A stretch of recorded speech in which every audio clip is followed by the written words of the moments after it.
안녕하세요. 대원사 심한입니다.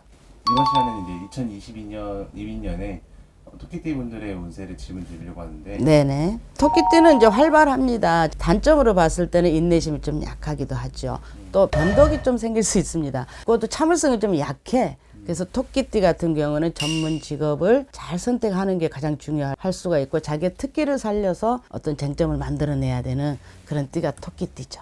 네, 김효성이 2022년에 어떻게 될까? 전반적으로 태양의 기운을 받는다. 밤의 기운보다는 낮의 기운을 더 많이 받고 또 어쩜 이제 푸르름을 같이 가져오는 해이기도 하기 때문에 문서 이동, 직장 이동, 또 새로운 변동을 자기 자신이 부려야 되는 해. 그렇게 잘 부리면 재수는 보나 그렇지 않으면 일상생활에서 부딪힘이 올 수가 있죠. 특히나 이제 오해나 갈등 속에서 자기 자신이 힘들어지는 그런 부분을 해소를 하지 못하면 극심한 우울증이라든지 스트레스가 생겨서 병마가 생길 수 있는 띠가 김효생이다. 네, 36살 정묘생의 경우에는요. 2022년에 들어와서는 뭔가 활력소를 가져야 하겠지만 그래도 마음먹은 대로 잘 안 될 수 있습니다. 자, 그거는 뭐냐면 건강에 따라줘야지 되는 것인데 전반적으로 우는 대박이 들어와 있어요. 2022년, 2023년, 2024년, 1년, 2년, 3년이 다 좋은 해로 작용을 하는데 거기에 건강에 따라주지 않기 때문에 말하자면 뱁새가 황새 쫓아가다 가랭이 찢어진다 하듯이 그거를 이제 잘 이제 하셔야 됩니다. 그러니까 건강을 잘 살펴야 되는 것이고 또 욕심이 화를 불러일으킨다. 자기 자신의 그릇을 생각해야 됩니다. 그래서 내가 종재기의 그릇을 가지고 있으면 그 그릇을 채운 만큼을 해야 되는데 종재기의 그릇을 가지고 있으면서 한 방을 바라면 이거야말로 다 분수에 넘치니 다 흘러버리겠죠. 그래서 자칫 자기한테 굴러오는 복을 찰 수가 있다. 정묘생의 경우에는 그것을 유념하셔야 됩니다. 네, 48 을묘생의 경우에는 요소에 좋은 것도 있지만 요소에 막힘이 많습니다. 특히나 을묘생의 경우에는 이성 간의 교제, 술자리 잘 해야 되고 어떤 인간관계에서 구설이 생길 수 있고 인간관계에서 구설이 생기다 보면 그 성과를 제대로 누리지 못하기 때문에 반반 정도 그런 운세라고 볼 수 있겠죠. 그래서 이분들이 그 처신을 잘못하면은 배신수, 이별수, 망신수가 들어있어요. 조심하시길 바라요. 네, 개묘생의 경우에는 59세를 지나서 60을 들어오는 동안에도 그렇게 좀 힘든 부분이 해소되지 못한 것들이 있을 텐데요. 이제 2022년 운세를 보자면은 자, 앉은 자리가 불편하고 선 자리가 불편할 것이다. 그래서 자신의 마음 또한 불편하다. 자, 추풍 낙엽 마냥 자, 외롭고 서러워라 그래. 왜 그럴까? 가족 간의 첫째는 불화가 생기다 보니 마음적으로 그런 힘든 부분을 해소를 못할 것이고 또 구름에 달 가듯이 역마가 피다 보니까 마음이 안정이 안 될 것이다. 그래서 개묘생의 2022년에는 첫째도 마음 안정, 둘째도 마음 안정. 그래서 자기가 마음 안정을 해야지만 심신에 역마가 부는 바람을 잘 막을 수가 있지 않겠는가. 70에서 신묘생에 가장 대두되는 게 2022년에는 상문살입니다. 많이 조심해야 될 시기인가요? 그렇죠. 상문이 들면은 주당이 걸릴 수 있고 상문이 들면은 가족의 상문이 또 들 수 있겠죠. 그래서 본인 또한 병원 신세를 조심해라. 또 첫째는 집안 정리 정돈. 이제 뭔가를 좀 정리하는 해라고 볼 수 있겠네요. 정리 정돈을 잘 하다 보면은 또 새로운 거리가 생깁니다. 그러니까 희망 잃지 마시고요. 정리 정돈 잘 하시길 부탁드려요. 토끼띠가 이제 동쪽에서 나와서 서쪽 바람을 잘 피해야 되는데 이민년에는 그 바람을 막기가 좀 역부족일 수 있습니다. 그래서 조심조심 나기도 해야 되겠지만 또 개중에 귀인이나 조상의 덕을 본다면 해소할 수 있는 길도 있죠. 감사합니다. 사람도 없고 파리만 날리지. 이러다 접겠어. 무슨 방법이 없을까? 해결했어. 대체 어떻게 해결했다는 거야?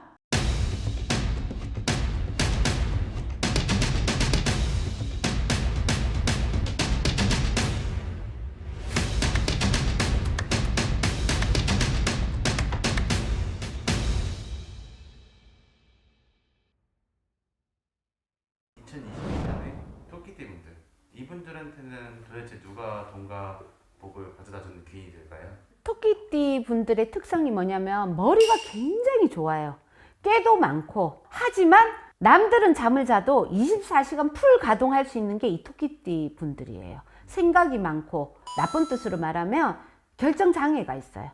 그렇기 때문에 이분들 같은 경우에는 예민해요. 그래서 또 다른 말로는 고다.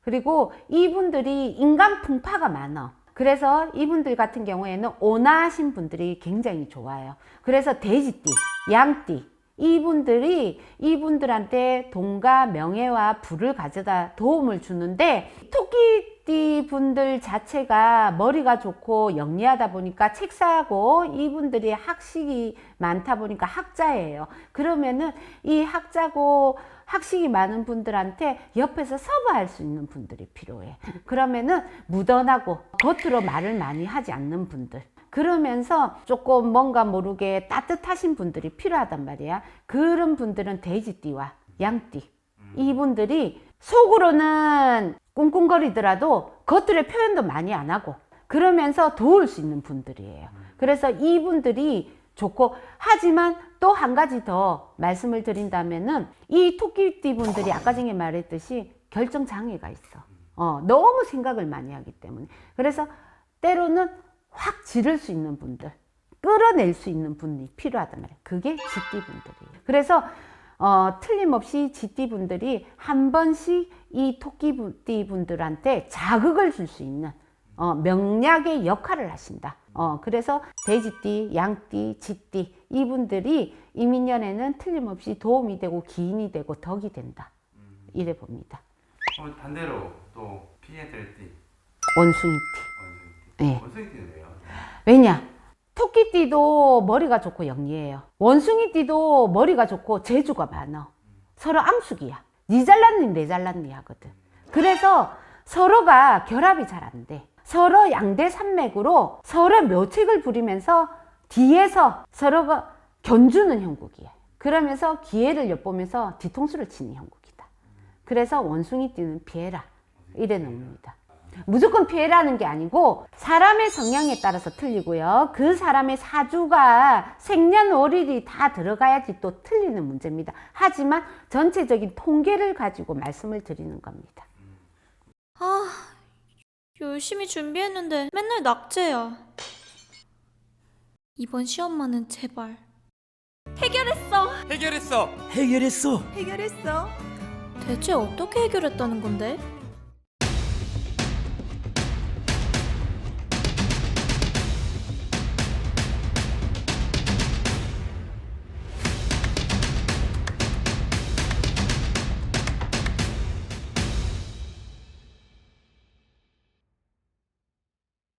안녕하세요. 이민년 2022년에 정묘생입니다. 36이네요. 토끼띠. 이 분들은 토끼도 무슨 산토끼인가 봐. 많이 이렇게 움직여야 되는 사람인데 실속은 없었어. 어떻게 보면 큰 바위가 가로막혔던 부분이 많았어요. 그동안에. 근데 이거를 매듭을 풀어야 될 게 많아요. 그래서 조금은 불을 밝혀서 올 해년에 득이 되는, 실이 되는 그런 해년을 맞이했으면 좋겠어요. 단 또 좋은 일은 있습니다. 사람의 귀인이 들어서요. 나를 도와주는 귀인이 들어오기 때문에 내가 가로막힌 게 있으면 나에게 불을 밝혀서 좋은 귀인을 맞이하여라.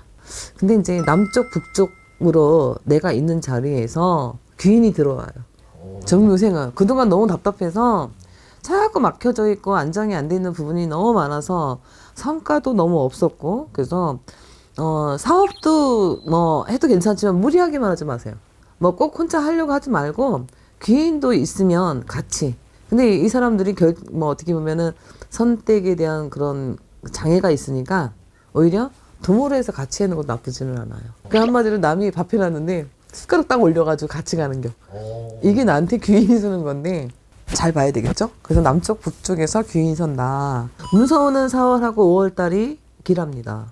음력으로입니다. 시험도 괜찮아요. 올해 같은 경우는. 만약에 그동안에 운전면허증이나 뭐 제가나 뭐 커피나 뭐 여러 가지의 그런 시험을 보는 게 있잖아요. 해보세요. 공무원이나 네네. 그다음에 공인중개사 요즘 많이 하시거든요. 그거는 올해 같은 경우는 36이잖아요. 그러면 2022년, 2023년까지 본인을 위해서 불을 많이 켜줘야 돼요. 내가 아까 얘기했죠? 높은 바위다. 근데 그게 조금씩 차츰차츰 풀려가야 되는데 그 풀리는 거를 불을 좀 많이 밝혀줘야 돼요. 이분들은요. 그러니까 너무 곰처럼 해. 되겠지 막 이렇게 한단 말이에요. 근데 되겠지가 혼자 스스로 되는 부분도 있지만 조상의 힘도 빌려서도 괜찮고요. 초를 어떤 뭐 법당이나 어떤 절이나 초를 밝혀서 자꾸 내 기운을 좀 올려서 가는 게 나한테 실이 되죠. 시험이나 합격을 원하는 분들은 그렇게 좀 해보세요. 어떤 사람은 산에 가서, 어떤 사람은 강에 가서, 어떤 사람은 바닷가에 가서, 어떤 사람은 조상에 가서 나의 기운을 갖다가 넓힐 수 있는 기회가 옵니다. 금전 큰돈 8월달, 9월달, 10월달 3개월 다다다다닥 3타네요. 그때 뭐 대기래요. 그때 시험도 좋겠죠. 금전에 대한 것도 좋겠죠. 단 그만큼 공도 들여야 될 거예요. 그동안에 큰 산들이 많았으니까. 그래서 그런 고비를 뒤엎고 넘어가는 게 이제 뭐 가을, 이제 여름 지나서부터 8월, 9월, 10월에는요. 금전도 바빠지고요. 금전도만 들어와서 쓸 돈도 생기고요. 많이 움직이게 되고요. 만약에 이제 내가 직장을 못 들어갔어. 아니면 직장에서 뭐 승진이나 뭐 이런 게 그때 많이 올라가는 그런 운들이 있어요. 이분 정묘생 분들은 다예요. 그래서 그때 좋고요. 그동안 결혼 못했던 분도 이민년에는 결혼합니다. 그래서 2세도 생길 수 있어요. 아니면 남자 같은 경우가 정묘생이면 내 여자가 아기를 가져서 결혼하는 수도 있어요. 네. 근데 오히려 올해는 그래도 괜찮아요. 어떤 재물보다 큰 재물이 될 거예요. 대신 이게 있어요. 건강, 허리, 과음, 술 안 됩니다. 간에 대한 게 좋지 않아요. 이분들은. 간도 좋지 않으니까 대신 운동 많이 해줘야 되고요. 병원 가서 좀 진찰을 봐야 될 게 간 쪽. 그리고 또 이제 허리 쪽. 이쪽으로 좀 많이 검사를 좀 하고 하면 좀 좋을 것 같아요. 그래서 과음 같은 거는 안 했으면 좋겠어요. 그래서 올해도 뭐 그렇게 나쁘지는 않은 거예요. 하지만 큰 산이 있었던 부분이 이제 깨트려서 가는 형국이니까 이거 잔잔히 뭐 이렇게 해서 올 가을에는 곡식을 많이 금전으로 또 안 그러면 내 활동이 되게 높아지는 형국이니까 지금서부터 시작해봐도 괜찮은 해년인 것 같아요. 감사합니다.